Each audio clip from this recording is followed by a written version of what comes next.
The blood-red skies of the crimson hunting grounds stretched endlessly, a canvas of perpetual twilight that challenged even the most advanced optical systems. Commander Jackson Riley stood motionless, his cybernetic-enhanced eyes scanning the horizon with a predatory intensity that made the alien observers shift uncomfortably. 12 hours earlier, the United Earth Interstellar Expedition had arrived in a vessel that defied every conventional design principle known to the Galactic Confederation. The Starship Stalker was less a traditional spacecraft and more a living organism, its hull a complex adaptive membrane that could reshape itself in microseconds, responding to environmental challenges with an almost sentient precision. Incoming transmission. Lieutenant Elena Rodriguez called out, her voice cutting through the tense silence of the bridge. Her fingers danced across a holographic interface that seemed to ripple and flow like liquid mercury. Confederation Control is requesting our standard hunting protocols. Riley's lips curled into a smile that was more predatory than human. Tell them we don't have protocols. We have instincts. The alien diplomatic corps had spent months preparing for this moment. Humanity's first official hunting expedition into the most challenging ecological preserve in known space was more than a scientific mission. It was a statement, a challenge, a revelation.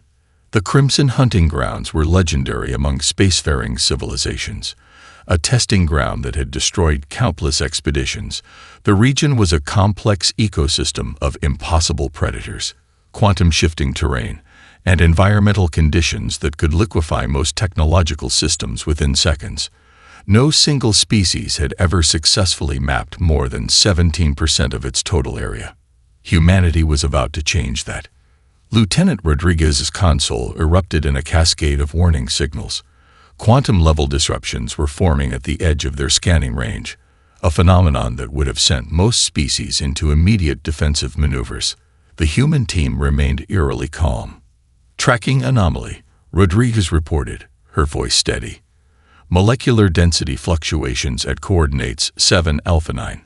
Something's moving. Commander Riley didn't move, didn't speak. His enhanced neural interface was already processing millions of potential scenarios, potential prey movements, environmental variables. To the alien observers, it looked like meditation. To humans, it was pure hunting instinct. The Confederation had sent their most respected xenobiological observers to witness this expedition. Representatives from 12 different species watched through long-range holographic interfaces, their collective anticipation creating a palpable tension that seemed to vibrate through the quantum fabric of space itself. Professor Zixnar of the Quantum Ecological Research Institute leaned forward, his multifaceted eyes capturing every microscopic detail. Humans were an anomaly, a species that seemed to defy every established understanding of evolutionary development. Where other civilizations had relied on technological enhancement, humans had somehow managed to evolve capabilities that bordered on the impossible. Preparing environmental adaptation sequence, Rodriguez announced. Her fingers moved with a fluid grace that was part technical precision, part predatory rhythm. The Stalker's hull began to shift, not with the mechanical precision of traditional spacecraft, but with a living, breathing fluidity that seemed to challenge the very laws of physics. Molecular structures realigned, adaptive camouflage systems initialized. Quantum resonance fields established themselves in patterns that would make no sense to any species but humans. At the edge of their scanning range, something massive moved. A creature that existing xenobiological records couldn't even begin to categorize. Most species would have initiated long-range weapon systems, prepared defensive shields, calculated retreat strategies. Commander Riley simply watched, waited. Contact in 3 minutes, Rodriguez reported. The alien observers held their collective breath. This was more than a hunting expedition. This was humanity's first true introduction to the galactic ecosystem as hunters, as predators, as something entirely new. The research facility hung in orbit around a neutron star, its quantum-stabilized structure a testament to human engineering prowess. Dr. William Hartley adjusted his holographic projection, his fingers trembling with a mixture of excitement and scientific anticipation that bordered on religious fervor. "Ladies and gentlemen of the Galactic Scientific Consortium," he began, his voice resonating through the interstellar conference chamber, "what I'm about to present will fundamentally challenge everything you understand about evolutionary biology." The chamber itself was a marvel of diplomatic engineering. Representatives from over 50 sentient species sat in carefully calibrated environmental zones, each tailored to their specific physiological requirements. Methane breathers next to silicon-based life forms, energy constructs beside carbon-based entities, all united in their scientific curiosity. Hartley's presentation began with a simple holographic projection of human genetic structure, but this was no ordinary genetic map. It was a living, dynamic representation that seemed to pulse and shift with an almost sentient intelligence.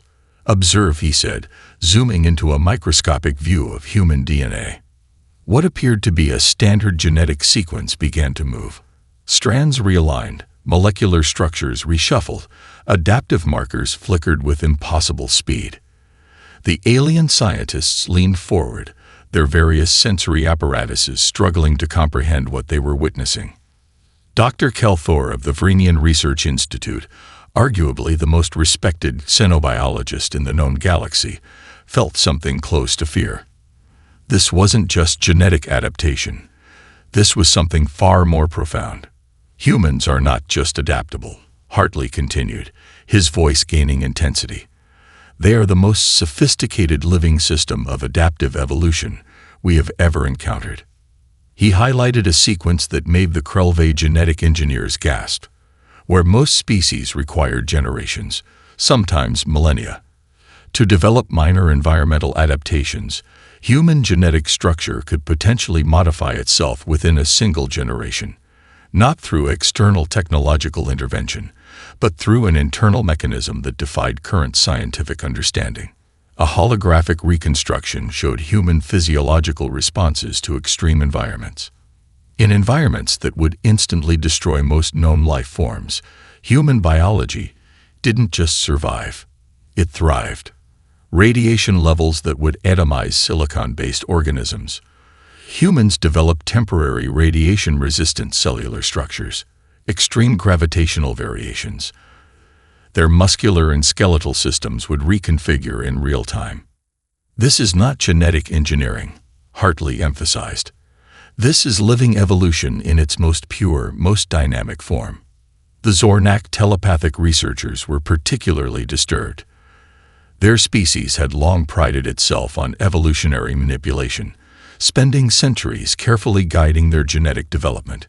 Humans seemed to accomplish similar, superior, adaptations through what appeared to be almost random biological dynamism.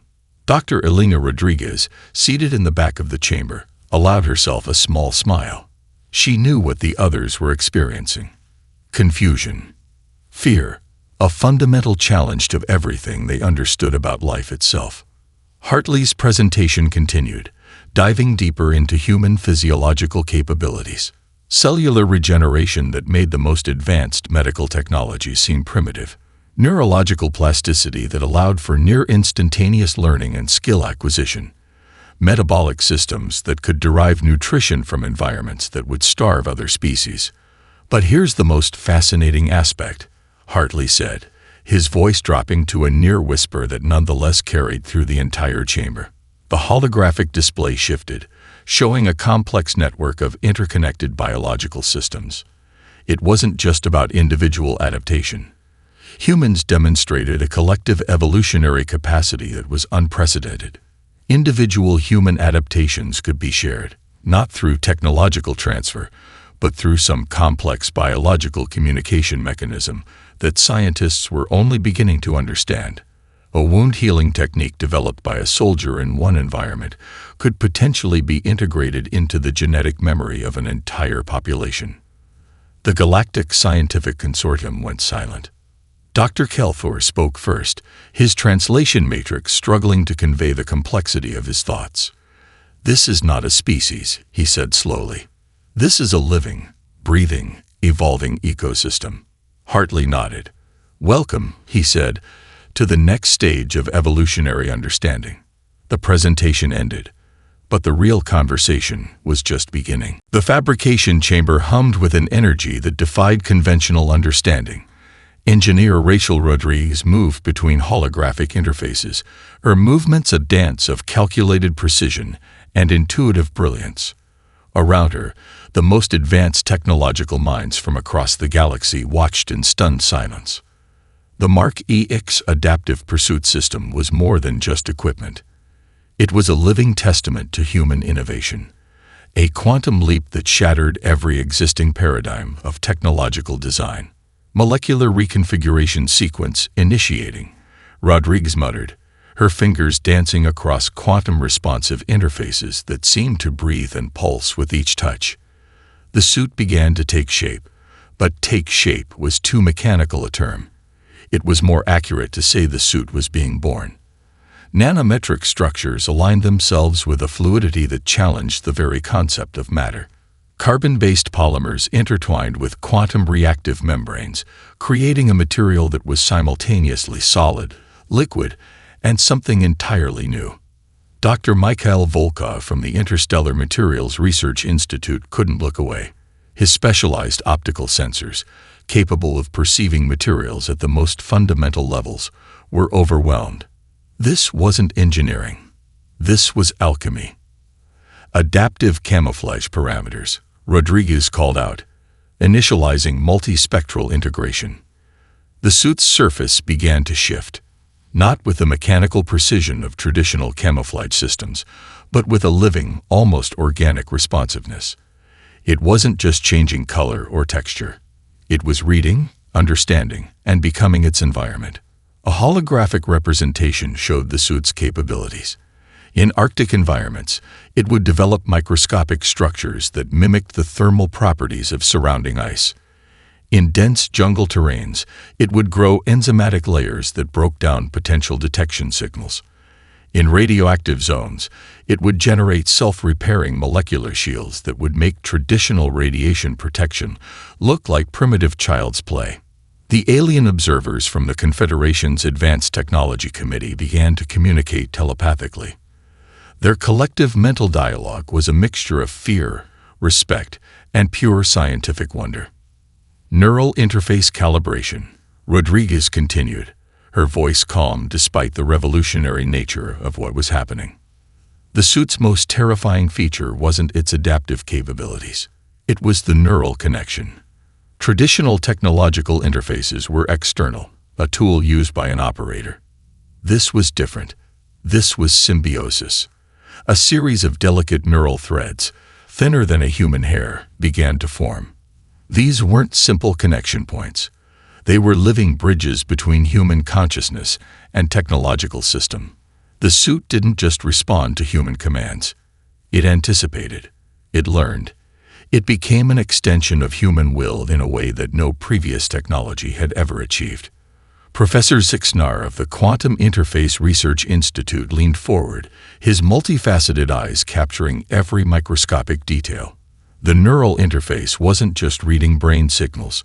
It was creating a feedback loop of such complexity that the line between human and technology began to blur. During the first live demonstration, the suit would prove itself beyond any scientific expectation. It would adapt to environments that would destroy conventional technological systems. It would predict movement with an accuracy that bordered on precognition.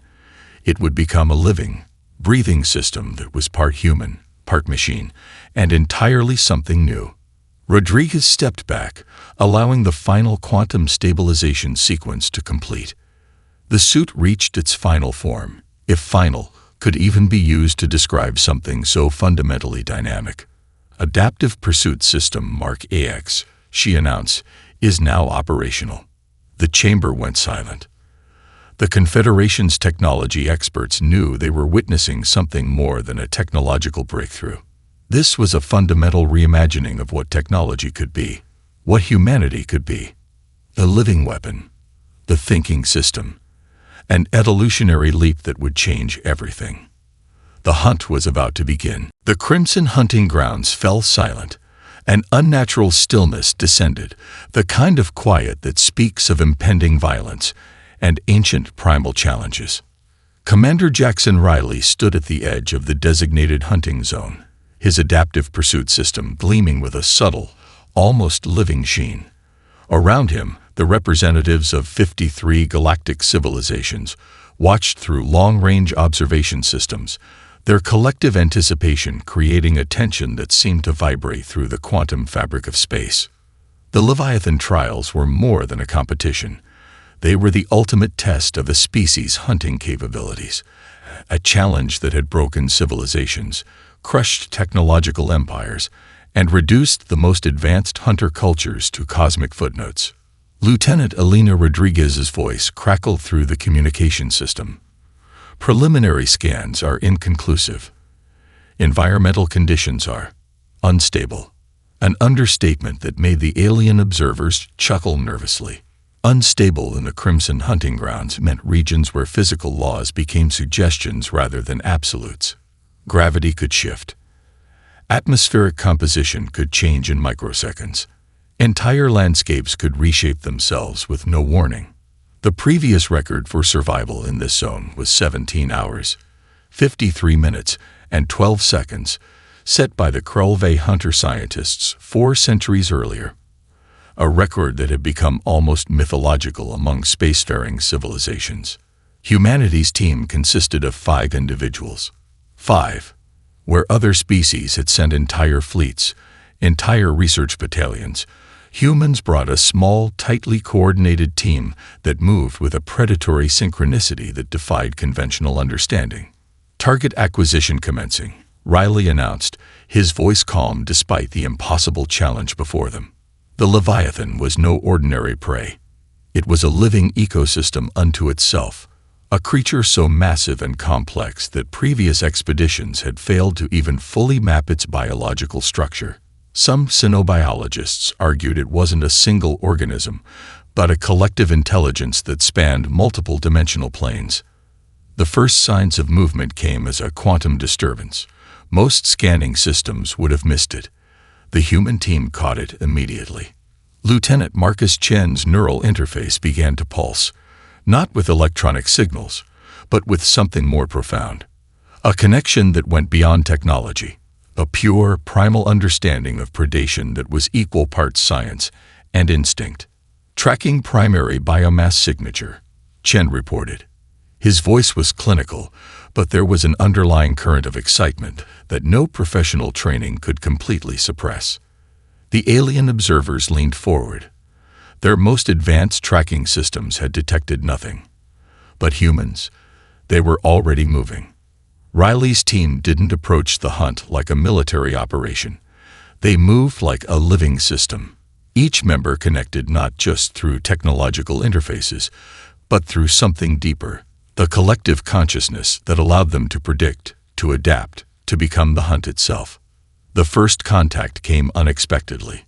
Not with violence, but with a subtle environmental manipulation that would have been invisible to any other species. Rodriguez began to modify the local quantum field, creating microscopic variations that would draw the Leviathan's attention. It was hunting by invitation, a challenge issued not through weapons, but through a complex ecological language that few could comprehend. The creature responded. Mountains shifted. Entire geological formations reshaped themselves. The very fabric of space seemed to bend and twist as the Leviathan began to move. Most species would have initiated defensive protocols. Humanity did something else entirely. They waited, watched, understood.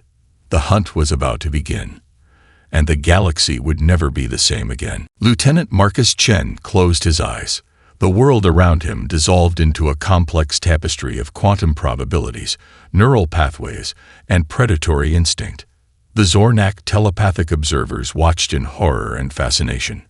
What humans were doing transcended their most advanced psychological hunting techniques.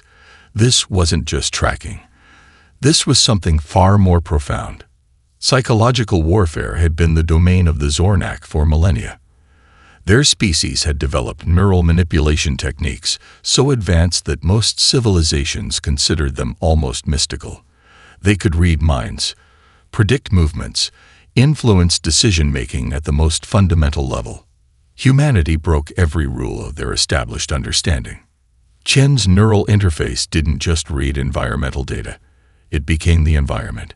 His consciousness expanded beyond the physical limitations of his body, creating a complex network of predictive awareness that was part scientific calculation, part pure hunting instinct. The Leviathan wasn't just a target. It was a living puzzle, a complex system of biological, quantum, and psychological interactions that most species would spend generations trying to understand. Humans were solving it in real time. Dr. Elena Rodriguez monitored the neural feedback from her station. The data streams were unlike anything the scientific community had ever witnessed. Chen's consciousness was creating micro-dimensional bridges of understanding, mapping the Leviathan's potential movements through a combination of quantum mechanics, biological prediction, and something that bordered on intuitive magic. Psychological resonance frequency stabilizing, Rodriguez reported, her voice steady despite the revolutionary nature of what was happening. The Zornak lead researcher, Professor Kuxinera, felt something close to existential dread. Their entire civilization had built its reputation on psychological hunting techniques. They could read thoughts, predict movements, manipulate neural pathways with surgical precision. Humans were doing something entirely different. They weren't reading the Leviathan's mind. They were becoming it. Chen's consciousness began to map the creature's potential movement patterns. But this wasn't a simple predictive algorithm. It was a living, breathing understanding that went beyond traditional scientific approach. He was experiencing the Leviathan's potential existence across multiple potential realities simultaneously. Imagine understanding not just where something might move, but comprehending every possible version of that movement. Not just predicting a path, but experiencing the quantum potential of every potential path simultaneously. The human team moved with a synchronicity that defied conventional understanding. They weren't a group of individuals. They were a living, breathing hunting system.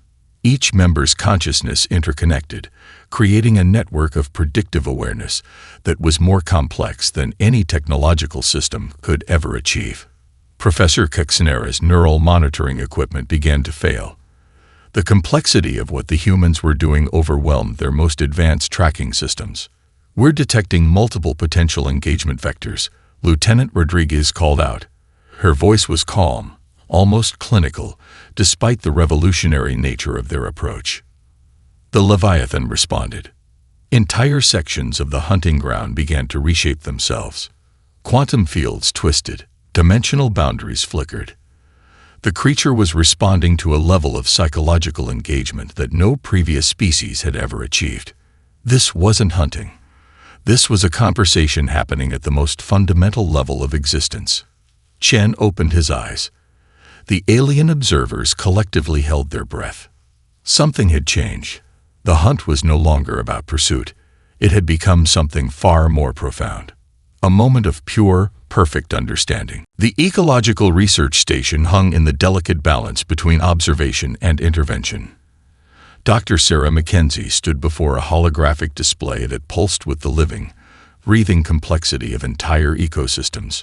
This was more than scientific research. This was a fundamental reimagining of ecological management.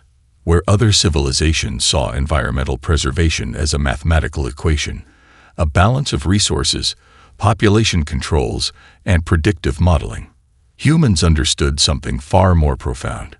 Ecology wasn't a system to be managed. It was a living, breathing conversation. The Galactic Ecological Preservation Committee had spent centuries developing complex intervention protocols, elaborate algorithms, massive technological systems designed to maintain ecological balance. Humanity approached the same challenge with something that defied their most advanced technological understanding: intuition. Mackenzie's current project focused on the recovery of the Crimson Hunting Grounds, a region so devastated by previous hunting expeditions that most species had written it off as a lost cause. Most civilizations would have initiated massive technological restoration projects, terraforming systems, molecular reconstruction algorithms. Humans did something entirely different. Initiate adaptive restoration sequence, she commanded. The holographic display began to shift, but this wasn't a simple reconstruction process. It was a living, breathing intervention that seemed to understand the ecosystem at its most fundamental level. Where traditional ecological management worked from the outside in, human approaches worked from the inside out.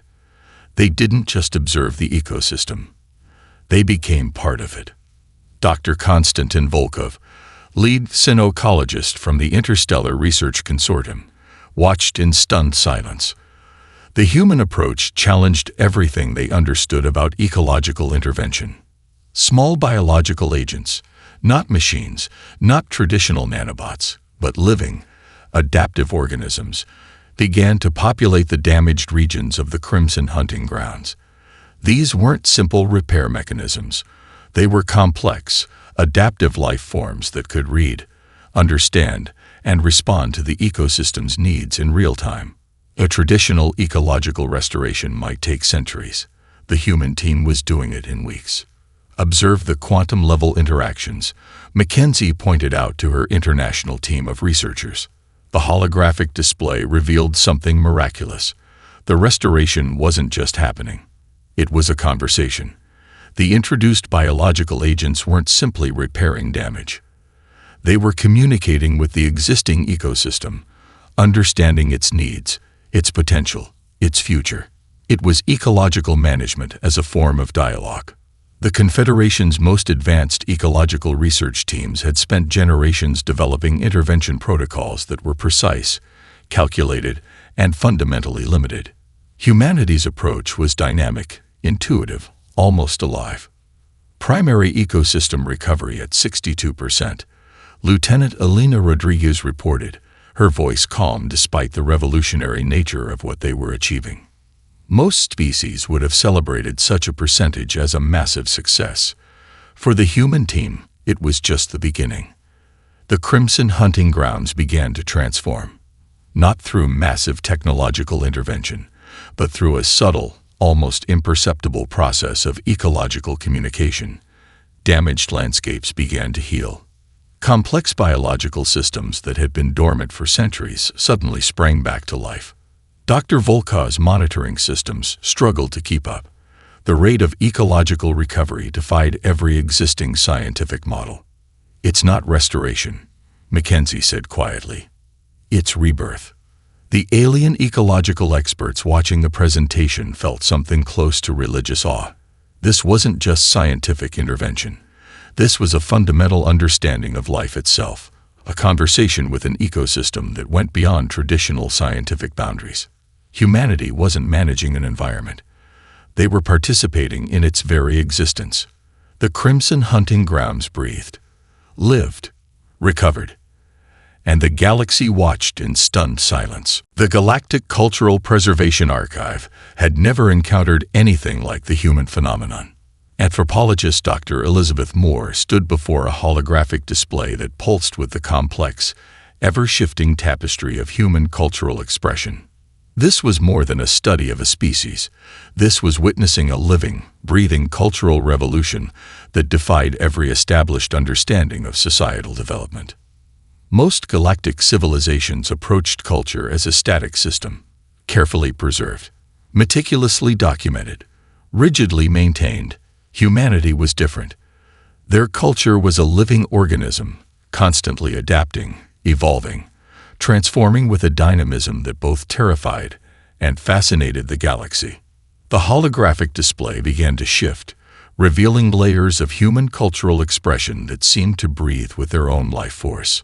Music that could simultaneously communicate mathematical theorems and profound emotional landscapes. Art that was part visual representation, part quantum communication, part pure emotional experience. Dr. Mikhail Volkov from the Interstellar Anthropological Research Institute leaned forward, his specialized sensory apparatus struggling to comprehend what he was witnessing. Human cultural exports were unlike anything the galaxy had ever encountered. Where most species developed singular, unified cultural expressions, humans demonstrated a capacity for simultaneous, contradictory cultural narratives that coexisted with impossible complexity. A musical composition would begin as a traditional melodic structure, then suddenly transform into a complex mathematical algorithm. A piece of visual art would shift between representational imagery and pure quantum information transfer. The literary work would simultaneously exist as a narrative, a philosophical treatise, and a complex computational system. It's not just communication, Moore explained to her international team of researchers. It's a form of collective consciousness that defies traditional understanding. The Zornak telepathic researchers had spent millennia studying cultural communication. They had developed neural interfaces that could transmit entire cultural experiences in microseconds. Humanity rendered their most advanced techniques obsolete through sheer cultural complexity. A traditional cultural export from most species was a carefully curated experience. Controlled, precise, predictable. Human cultural expression was a living storm. Unpredictable, dynamic, transformative. Lieutenant Elena Rodriguez pulled up another holographic display. It showed the rapid evolution of human cultural artifacts over mere decades. Where most civilizations took centuries to develop minor cultural shifts, humans were generating entirely new cultural paradigms in years.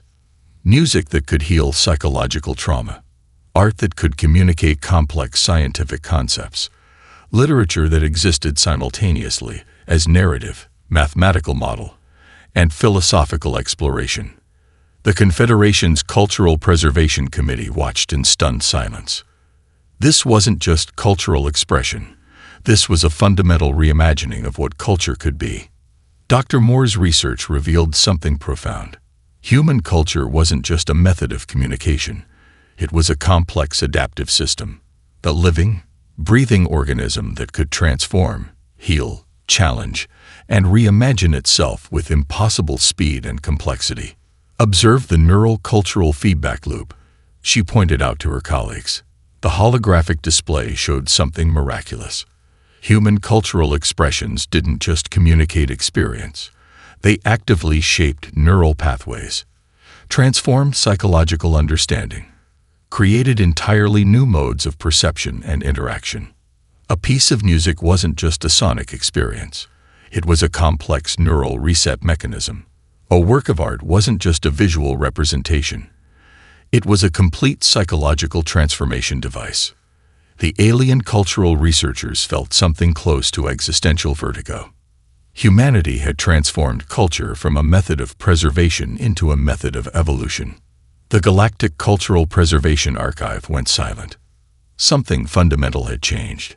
The galaxy would never be the same again. The Great Hall of the Galactic Confederation stretched across multiple dimensional planes, a testament to millennia of interstellar diplomacy. 53 species sat in carefully calibrated environmental zones, their collective anticipation creating a tension that seemed to vibrate through the quantum fabric of space itself. Commander Jackson Riley stood at the center of this impossible gathering, not as a conqueror, not as a representative, but as something far more profound, a witness to transformation. 50 years had passed since humanity's first true introduction to the galactic ecosystem.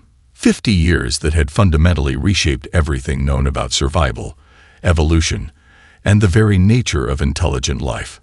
Dr. Elena Rodriguez adjusted the holographic display. Each projection told a story of impossible achievement. Ecological restoration that had turned dead worlds into living ecosystems. Technological innovations that made previous galactic engineering look like primitive child's play. Cultural expressions that were simultaneously art, science, and pure possibility. The Zornak delegation, once the most powerful psychological manipulators in known space, now watched with a mixture of respect and barely contained wonder. Lieutenant Marcus Chen's neural research had completely rewritten their understanding of consciousness. Where they had seen psychological manipulation as a tool of control, humans had transformed it into a method of understanding. Professor Kuxinera of the Quantum Interface Research Institute stepped forward. His multifaceted eyes reflected a complex emotional landscape that transcended traditional understanding.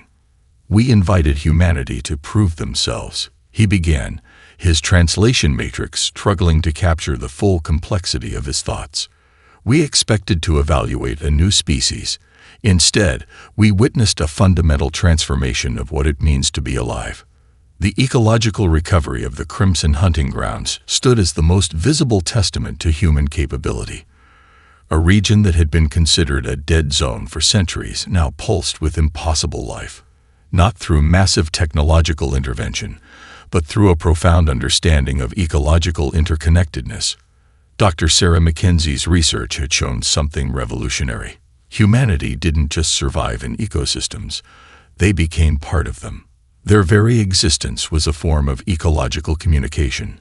Technological displays showed innovations that defied previous understanding.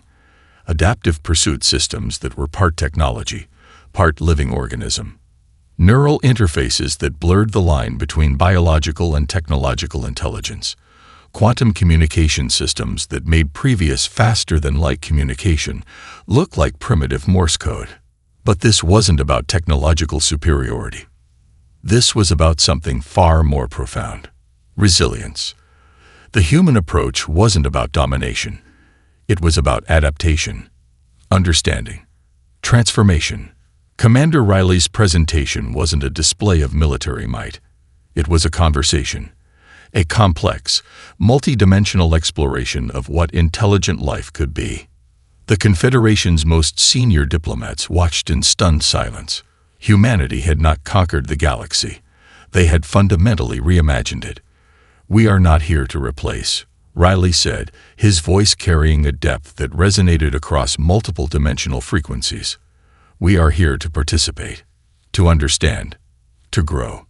The holographic displays began to shift, not with clinical precision, but with a living, breathing dynamism that seemed to challenge the very concept of technological presentation. Ecological maps transformed into complex neural networks. Technological schematics became living, breathing systems. Cultural expressions became mathematical models. Everything connected, everything alive. Dr. Mikhail Volkov from the Interstellar Research Consortium felt something close to a religious experience. This wasn't a species presentation. This was a fundamental reimagining of existence itself. The galaxy had discovered something unprecedented. A species that did not seek to dominate, but to understand. A civilization that sought existence not as a competition, but as a conversation. A way of being that transformed everything it touched. Humanity had not conquered the stars. They had invited the stars to dance. And the universe would never be the same again.